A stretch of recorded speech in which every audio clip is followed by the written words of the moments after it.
Republicans in Congress, it's not about reducing the deficit. It's not about fairness and forgiving loans. It's only about forgiving loans they have to pay. Today, the Supreme Court sided with them. I believe the court's decision to strike down my student debt relief program was a mistake, was wrong.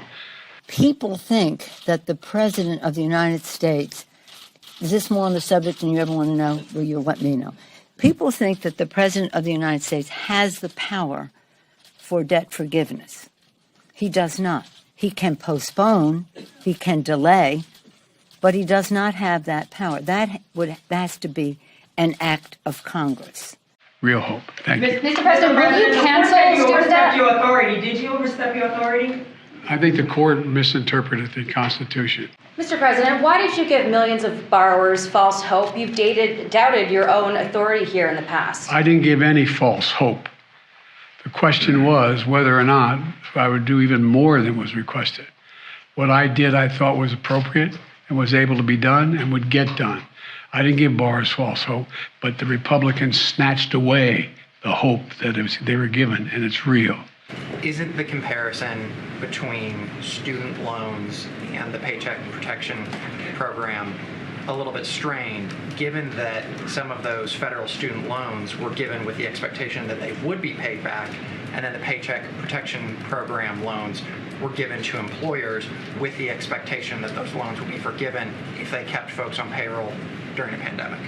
Yes, all of the Republicans in Congress who were saying to us, this debt relief program is unacceptable, could have also been saying, hey, take it easy on doing all this debt forgiveness. And we never got a single bit of incoming from Republicans saying, slow down PPP forgiveness. In fact, the incoming we got was people saying, do it faster.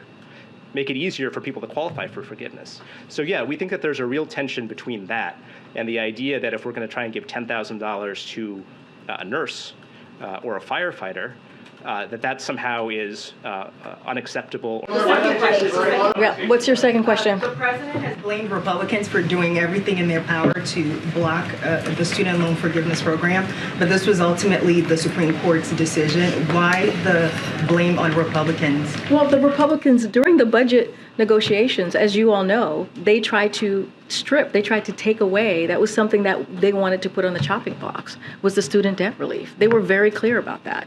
And so what the president did was protect it.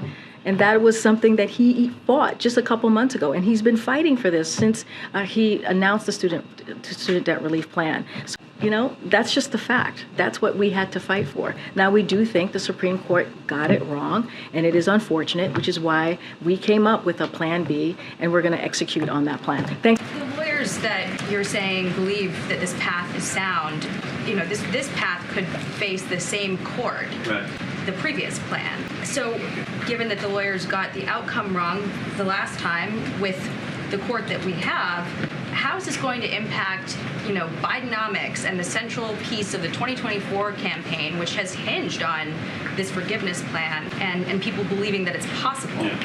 What has changed? Sure. The court isn't changing, so what's changing? So I'll let Brett answer that about the Bidenomics and the long-term impact, but we're going to fight. We're going to keep fighting. We'll see eye to eye with you. It's going to be the same court if challenged legally. We're going to keep fighting, and we're going to put the best legal argument forward to stand up for borrowers and to keep fighting. But what the president believes is that if his lawyers, who are all highly qualified attorneys, tell him that a path is legally available, he's going to trust them.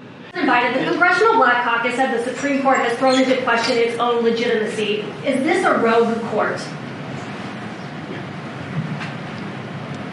This is not a normal court.